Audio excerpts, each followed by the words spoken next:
अस्सलाम वालेकुम वरहमतुल्लाहि वबरकातुहू। जी तो प्यारे स्टूडेंट्स, उम्मीद करती हूँ आप सब बिल्कुल खैरियत से होंगे। और अगर आप मेरे चैनल पर न्यू हैं तो प्लीज़ मेरे चैनल को सब्सक्राइब करना मत भूलिएगा। वीडियो को लाइक कीजिएगा और इसको शेयर कीजिएगा ज़्यादा से ज़्यादा अपने दोस्तों के साथ, फेलोज़ के साथ, ग्रुप्स में। Do good have good. जी स्टूडेंट्स, अब हमारे पास जो मैक्रो इकोनॉमिक्स हम पढ़ रहे हैं इको 403, उसके लेसन नंबर 4 को देखेंगे। इसमें हमारे पास स्टूडेंट्स नेशनल इनकम अकाउंटिंग है। स्टूडेंट्स, मैं एक बार फिर आपसे ये कहूँगी कि आप वीडियो की लेंथ पे मत जाया करें।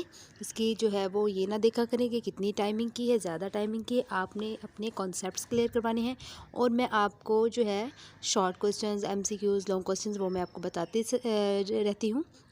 तो हर वीडियो में मैं आपको सारी चीज़ें मेंशन करती हूँ ताकि आपको कोई प्रॉब्लम ना हो और आप इजीली जो है वो जो एमसीक्यूज़ है उसको एमसीक्यूज़ के हवाले से याद करें, जो शॉर्ट है वो शॉर्ट और जो लॉन्ग है लॉन्ग के हिसाब से याद करें। और आप कम टाइम में आप ज़्यादा से ज़्यादा अच्छी जो है वो तैयारी कर सकें, ठीक है, विद कॉन्सेप्ट। अब हमारे पास आगे है नेशनल इनकम अकाउंटिंग। तो उसमें सबसे पहला है ग्रॉस डोमेस्टिक प्रोडक्ट। इसका जो हमारे पास इसका एब्रीवेशन है ये जीडीपी है। और इसको अगर ये एज एमसीक्यूज़ भी पूछा जा सकता है कि व्हाट इज़ जीडीपी, और ऑप्शन में आपके पास मुख्तलिफ ऑप्शंस दिए होंगे, उनमें से एक ग्रॉस डोमेस्टिक प्रोडक्ट भी होगा, आप उसको टिक कर सकते हैं, ठीक है। और या फिर ग्रॉस डोमेस्टिक प्रोडक्ट दे सकते हैं और मुख्तलिफ जो है वो आपको जीडीपी, पीडीपी की काफ़ी तरह के इसी तरह के दे देंगे, तो आपको वो करना होगा, ठीक है। तो ख़ास ज़्यादातर यही आता है कि जीडीपी आ जाता है और ग्रॉस डोमेस्टिक प्रोडक्ट को आपने टिक करना होता है। अब स्टूडेंट्स, हमारे पास जो है इसकी डेफिनेशन देखते हैं। इंपॉर्टेंट है, आपने अच्छे से याद कर लेनी है कि gross domestic product is the total market value of all goods and services produced with in the political boundaries of an economy during a given period of time, usually 1 year. और वो ये कहते हैं, अच्छा ग्रॉस डोमेस्टिक प्रोडक्ट स्टूडेंट्स ये होती है जैसे कोई भी मार्केट की वो वैल्यू, टोटल वैल्यू है। ग्रॉस डोमेस्टिक प्रोडक्ट मार्केट की वो टोटल वैल्यू है जिसमें तमाम गुड्स आ जाती हैं, सर्विसेज जो होती हैं, उनको सबका जो है वो सम होता है ना, वो हमारे पास ग्रॉस डोमेस्टिक प्रोडक्ट होता है। अब मैं आपको एग्जांपल देती हूँ। जैसे कि एक आइलैंड है, ठीक है।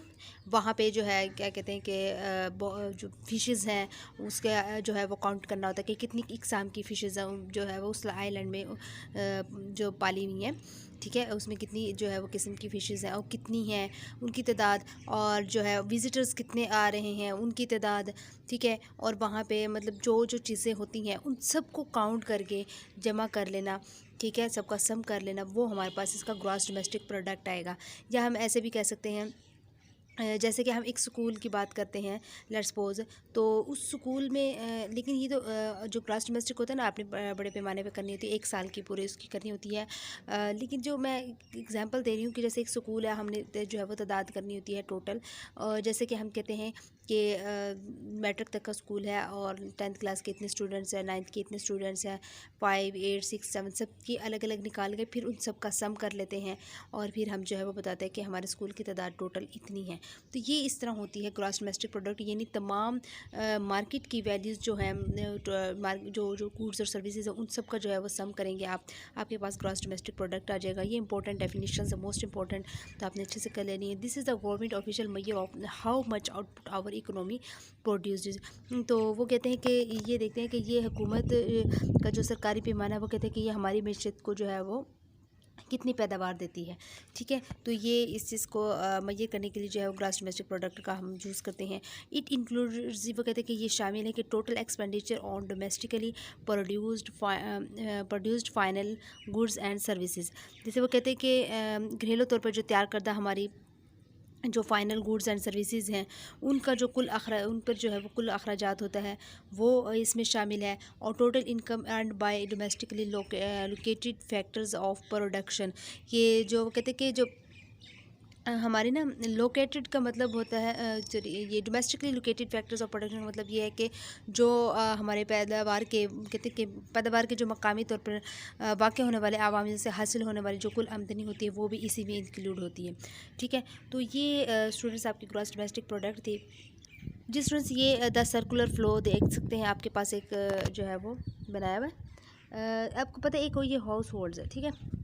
यहाँ से हम जो है वो एक लेबर जा रहा है, उसने जो है वो फार्म में जाना है, उसने वहाँ पे इसने काम करना है, वहाँ से इसने चीज़ें जो है वो काम करने के बाद ज़ाहिर बात है अपनी कुछ चीज़ें जो अपनी घर के लिए जो चाहिए होती हैं, गुड्स जैसे कि ब्रेड वगैरह होती है, खाने पीने का सामान, तो वो अपना लेके वो अगेन वो अपने हाउस होल्ड्स में आ जाता है। इसके बाद आप देख सकते हैं एक इस साइड से जो है वो मूव हो रहा है, एक्सपेंडिचर्स आ गए हैं, ठीक है, फिर वो फर्म में जाता है, फिर वो इस इनकम लेता है और वो अपने हाउस होल्ड्स में आता है।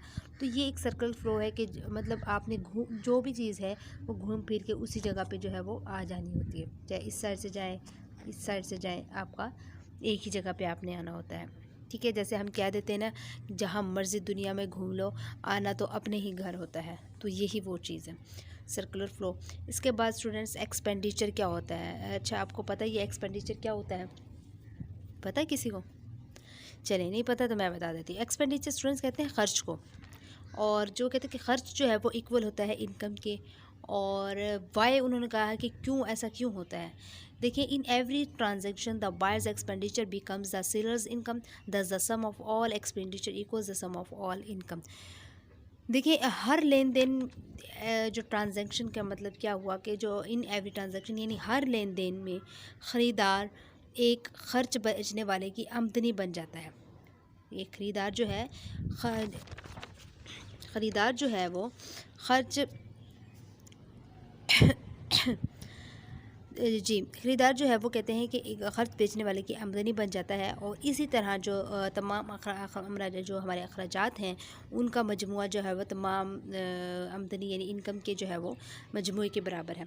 कैसे, मैं आपको बताती हूँ। देखिए, एक चीज़ है, दो शख्स हैं, एक हम दुकान पे जाते हैं और वहाँ पे दुकानदार बेचने वाला है और हम ख़रीदने वाले हैं।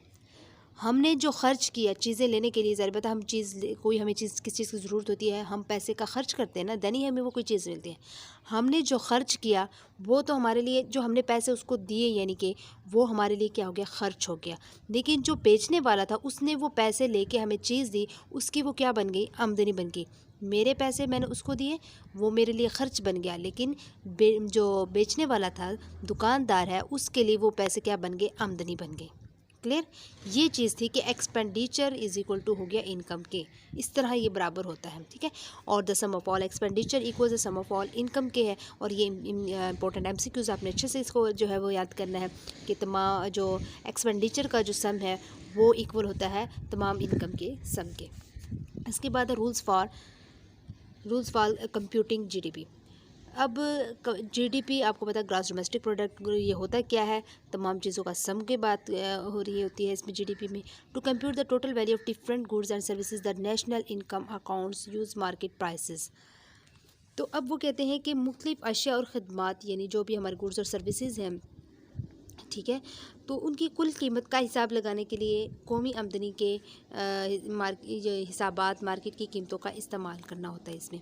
क्या वो कहते हैं कि जितनी भी हमारी डिफरेंट गुड्स और सर्विसेज हैं उनकी जो वैल्यूज़ हैं वो, और द नेशनल इनकम, और जो कौमी हमारी आमदनी है उनके अकाउंट्स को जो है वो यूज़ मार्केट प्राइसेस से जो है वो हमने इसका हिसाब करना होता है, यानी मार्केट की कीमतों का इस्तेमाल करना पड़ता है इन चीज़ों में, ठीक है। जो मार्केट की कीमत होगी वही हमें इन चीज़ों में जो है वो उनको कैलकुलेट करना पड़ता है। इसके बाद यहाँ पे आप देख सकते हैं, एक दो आपके पास जो है वो एक सेब है, हमारे पास एक और चीज़ है, ये ऑरेंज है, ठीक है, ये ऑरेंज है और ये एप्पल है। अब इसकी ग्रॉस डोमेस्टिक कैसे जो है वो हम फाइंड आउट कर सकते हैं। आप यहाँ पे देख सकते हैं ये जीडीपी है, जीडीपी का मतलब आपके पास सम होता है। सम देखते हैं, हमारे पास दो चीज़ें, एक हमारे पास एप्पल है, दूसरा हमारे पास ऑरेंज है। अब एप्पल की कीमत जो है वो हमारे पास पर एप्पल जो है वो $0.50 है, और जो हमारे पास ऑरेंज की कीमत है पर ऑरेंज जो है वो हमारे पास $1 है। अब यहाँ पे देखिए, ये फार्मूला है, ये वाला फार्मूला है हमारे पास। एक मिनट में क्लियर करवा देती हूँ, ठहरो, यहाँ पे जी, ये स्टूडेंट्स हमारे पास फार्मूला है। अब देखिए, पी ऑफ ए यानी प्राइस एप्पल की मल्टीप्लाई क्यू ऑफ ए यानी क्वांटिटी एप्पल की, यानी कितने एप्पल हमने ले रहे। प्राइस लेट्स सपोज हम कहते हैं, क्योंकि लेट्स सपोज तो क्या यहाँ पे लिखा हुआ है बल्कि कि $0.50 है प्राइस, और क्वांटिटी ऑफ एप्पल क्या मतलब, हमने जैसे कि हमने 4 एप्पल ले लिए हैं। इसके बाद हमारे पास ये है प्राइस ऑफ ऑरेंज, और ये है क्वांटिटी ऑफ ऑरेंज, यानी हमने कितने ऑरेंजेस लिए हैं।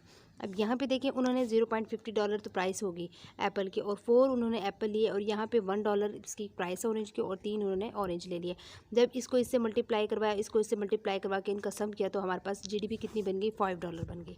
ठीक है। तो ये जो है वो आपका शॉर्ट क्वेश्चन में भी आ सकता है, ठीक है। एमसीक्यूज़ में भी जो है ये आ जाते हैं कि ये ग्रॉस डोमेस्टिक प्रोडक्ट आपको फाइंड आउट करें, ठीक है। इंपॉर्टेंट है, आपने एक दफ़ा इसको प्रैक्टिस आउट कर लेना। इसके बाद आपके पास पॉइंट नंबर 2 जो है, used goods are not included in the calculation of GDP. तो वो ये कहते हैं इस्तेमाल शुदा जो अशिया होती हैं तो वो जीडीपी के हिसाब किताब में शामिल नहीं होती। जो इस्तेमाल शुदा होती हैं ना चीज़ें, वो आपकी जीडीपी में नहीं आएगी। जीडीपी में वही आएगी जो आपकी जो है विदाउट यूज़ है, ठीक है। जैसे आपके पास एप्पल है, आपने नहीं खाया हुआ, 1 मिनट, हाँ, जैसे कि आपके पास स्टूडेंट्स ये एप्पल ही देख लें, अगर आपने इसका थोड़ा सा भी कट किया होता या आपके पास जो है वो इसमें इंक्लूड ना होता, ये जस्ट कंप्लीट पूरा है, क्योंकि हमने आगे बेचना भी होता है, लेने वाले ने लेना भी होता है। वो ऐसे खाया हुआ तो नहीं लेगा ना कोई भी, और जो है वो बेचने वाला भी ऐसा खाया हुआ नहीं बेच सकता, क्योंकि उसे पता है कि कोई लेगा नहीं। तो इसलिए इनको जो है वो मुकम्मल तौर पे जो इसको साफ सुथरा और मतलब मुकम्मल बेचना होता है। तो यूज़ हुआ जो है वो आप जीडीपी में इंक्लूड होगा ही नहीं, उसको हम इंक्लूड ही नहीं करेंगे। इसके बाद treatment of inventories depends on if the goods are stored or if the spoil. वो कहते हैं कि हमारे पास जो इन्वेंट्रियों का इलाज जो है वो इस बात पर मुनसर है कि हमारे पास सामान जो है वो ज़ख़ीरा किया गया है या अगर वो ख़राब हो जाता है। तो इन्वेंट्रीज़ जो है वो स्टूडेंट्स क्या होती है, मैं आपको जो है वो पहले बता दूँ इन्वेंट्रीज़ के बारे में, देन आपको इसके बारे में समझ आ जाएगी। जी स्टूडेंट्स, इन्वेंट्रीज़ जो जैसे कि हमारे पास जो बिजनेस मैन होता है, जैसे हम कहते हैं कोई बुक शॉप वाला है, उसके पास जो हर तरह की बुक्स मौजूद होती हैं, तो उसको पता होता है जो है वो हमारे पास किस चीज़ की ज़्यादा डिमांड है, किस चीज़ की ज़्यादा कम डिमांड है हमारे पास, और वो जो है वो उनके हिसाब से चीज़ें रखता है। और होल्ड यानी जो होल्ड करने वाला होता है, मैनेज करने वाला होता है, जो बिजनेस मैन होता है, वो मतलब जो है वो इन्वेंट्रीज़ जो उसको जो है वो सारी चीज़ों का हिसाब किताब होता है जिस पे, तो वो इन्वेंट्रीज़ में होता है, ठीक है। तो वो कहते हैं ट्रीटमेंट ऑफ इन्वेंट्रीज़ जो है वो इनका जो है वो डिपेंड करता है कि चीज़ें जो है वो स्टोर करनी है या अगर वो ख़राब हो जाए तो क्या करना है उनको, ठीक है। तो इसके बाद है intermediate goods, 1 minute, intermediate goods are not counted in GDP only the value of final goods. तो वो ये कहते हैं कि जो दरमियानी अशिया यानी जो इंटरमीडिएट की जो अशिया जो हैं उनको जो है वो जीडीपी में शुमार नहीं किया जाता, सिर्फ जो है वो फाइनल जो गुड्स होती हैं उनकी वैल्यू को जो है वो हम कर सकते हैं। अब intermediate goods are not counted in GDP का मतलब क्या हुआ, मैंने आपको बताया था कि जो जीडीपी होती है वो हमारे पास टोटल का सम होती है, ठीक है, टोटल का सम होती है। अब जो इंटरमीडिएट चीज़ें होती हैं, अब देखिए लेट्स सपोज मैंने आपको कहा था जैसे ये एप्पल, अगर हाफ एप्पल होगा तो वो क्या जीडीपी में इंक्लूड होगा, नहीं होगा ना, क्योंकि हमने तो जो इंक्लूड होती है पूरा होता है, टोटल होता है। तो वो यही बात हुई कि intermediate goods are not counted GDP only the value of final goods just. अब ये जो students rules for computing GDP है ना, ये आपने 4 के 4 पॉइंट अच्छे से याद कर लेने हैं, as a short and long question में इंपॉर्टेंट है आपके लिए। इसके बाद the value added of a firm equals the value of the firm's output less the value of the intermediate goods of the firm purchases. वो कहते हैं कि एक फ़र्म की वैल्यू जो है वो एड फर्म की आउटपुट की कीमत के बराबर है। जो फर्म मतलब जो ख़रीदती है ना उसकी कीमत के बराबर है, और जो हमारे पास दरमियान की जो सामान की कीमत से जो कि वो कम होती है, दरमियानी सामान की कीमत से कम होती है, और बाकी जो है वो उसके फ़र्म के जो है वो बराबर होती है। तो ये एज ए एमसीक्यूज़ आपने अच्छे से कर लेना है कि फ़र्म इक्वल्स होता है the value of the firm's output के, और ये कम होती है intermediate goods the firm purchases के, ठीक है। इसके बाद एक्सरसाइज क्वेश्चन स्टूडेंट्स, हमारे पास ये वैल्यू एडेड जो है ना, ये आपके पास एज एमसीक्यूज़ इंपॉर्टेंट है, अदरवाइज शॉर्ट क्वेश्चन के हवाले से नहीं है। A farmer grows a bushel of wheat, ये मैं आपको ये ऐसे बता देती हूँ, ये एक एक्सरसाइज क्वेश्चन है, इसमें आपने जीडीपी फाइंड आउट करनी है। वो कहते हैं कि एक फार्मर है, उसने जो है वो ज़ाहिर बात है एक गंदम की फसल जो है वो लगाई है, बोई है। तो उसने जब उसकी गंदम निकल आई तो उसने जो मिलर को जो दी $1 में दी, ठीक है। वो गंदम जो उसने बोई थी वो उसने $1 में मिलर को दी, और मिलर ने क्या किया, उसको आटा बनाया, उसको पीसा, और फिर उसको जो है वो आटा बनाने के बाद बेकर को दे दिया, जो ये बेकरी वाले होते हैं, बेकर को दिया। तो बेकर को उसने कितने डॉलर में दिया, $3 में दिया। फिर वो कहते हैं कि बेकर ने जो उसे ख़रीद लिया तो बेकर ने उसके साथ क्या किया, उस आटे को यूज़ करते हुए उसने ब्रेड बनाए, लॉफ ऑफ ब्रेड, ठीक है, और उसने जो है वो एक सेल कर दिया आगे इंजीनियर को $6 में, क्लियर। अब इंजीनियर क्या करता है, उसको खाता है और कंप्यूट का उसने खा लिया इंजीनियर ने।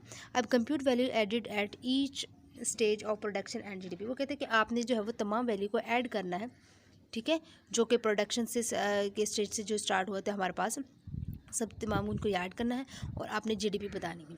तो ये इस तरह आपने सबको सम करेंगे और आप बता देंगे इसकी जो ग्रॉस डोमेस्टिक प्रोडक्शन जो है वो कितनी है। क्लियर, ये इसका ये छोटा सा, ये खैर इतना इंपॉर्टेंट नहीं है, जस्ट मैंने आपको वैसे बता दिया। तो लेकिन अगर आपको पता हो कोई भी क्वेश्चन आ जाए जीडीपी के बारे से, तो आपने इसी तरह उनका सम करना होगा। The value of the final goods already includes the value of the intermediate goods, वो कहते हैं जो फाइनल गुड्स की जो वैल्यू है वो ऑलरेडी इंक्लूड होती है इंटरमीडिएट गुड्स की जो वैल्यू होती है ऑलरेडी इंक्लूड होती है फाइनल गुड्स में, और सो including intermediate goods in GDP would be double counting. अब आपको मैं एक बात बताती चलूँ, जैसे कि हम कहते हैं वो ये बात की, जैसे ये एक एप्पल है, अगर इसका हाफ कर लें तो ये दो हो जाएंगे ना, दो पार्ट। अब ये मतलब दो इंटरमीडिएट, एक ये मतलब आधा ये है आधा ये है, इन दोनों को आधा आधा को मिलाने से हमारे पास एक बनता है, ठीक है ना, ऐसे ही हो गया ना। जैसे 1/2 + 1/2 करेंगे तो हमारे पास 1 बन जाएगा। तो ये वही चीज़ है। तो उन्होंने यही कहा हुआ है कि जो हमारे पास किधर गई, यहाँ पे, अब वो ये कहते हैं कि intermediate goods in GDP would be double counting. जाहिर बात है जब इंटरमीडिएट की बात करेंगे तो वो डबल काउंटिंग में होगा, ठीक है, क्योंकि दो आएंगे तो हम दो हम लेंगे तो उसके हमारे पास 1 बनेगा। इसके बाद एक्सपेंडिचर जो है वो इक्वल होगा इनकम के, और ये जो है वो इक्वल होगा सम ऑफ वैल्यू एडिड के। इसके बाद स्टूडेंट्स आप देखते हैं कि some goods are not sold in the market, वो कहते हैं कि कुछ चीज़ें ऐसी होती है कि जो कि मार्केट में हमारे पास सेल नहीं होती, और वो जो है वो वो फिर जो है वो मार्केट प्राइसेस भी नहीं होंगी उसकी। तो we must use the imputed value as an estimate for their value, example home ownership and government services. तो स्टूडेंट्स ये आप देख सकते हैं, बाकी इसमें कुछ भी इंपॉर्टेंट नहीं है, आपने बाकी कुछ नहीं करना। इसके बाद जो करने वाली इंपॉर्टेंट चीज़ है नॉमिनल और रियल जीडीपी के बारे में। अब नॉमिनल और रियल जीडीपी का फ़र्क भी आपको आना चाहिए, इसकी डेफिनेशन आनी चाहिए, एग्जाम से कुछ इंपॉर्टेंट है, शॉर्ट क्वेश्चंस के हवाले से मोस्ट इंपॉर्टेंट है। तो अब नॉमिनल जीडीपी क्या होता है? Nominal GDP is the value of final goods and services measured at current prices.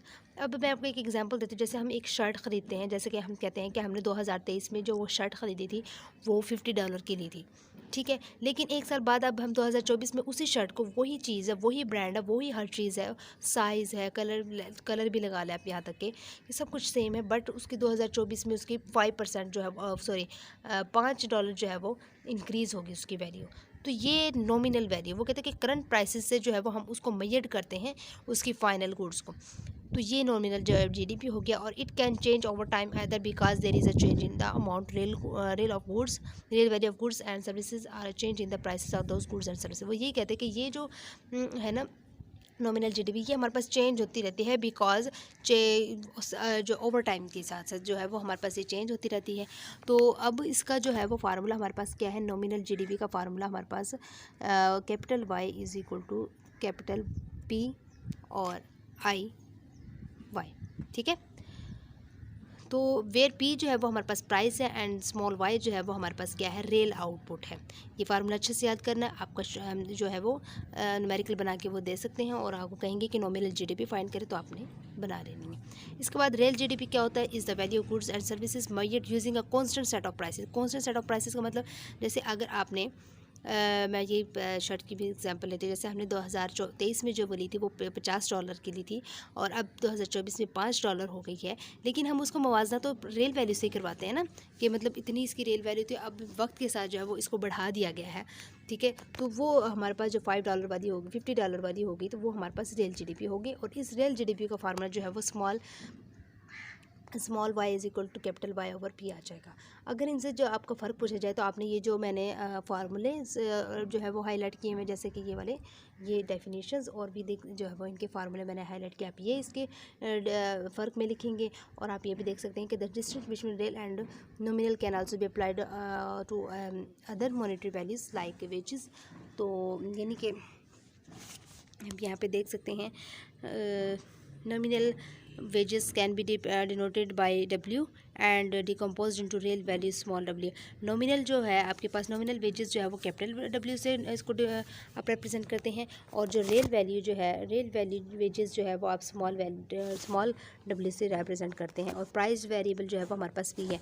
अब आपके पास कैपिटल वैल्यू जो है वो किसके इक्वल होगी, मतलब कि नॉमिनल वेजेस के इक्वल है, मैंने आपको बताया। और ये जो नॉमिनल वेजेस किसके इक्वल होगा, P cross W small w के।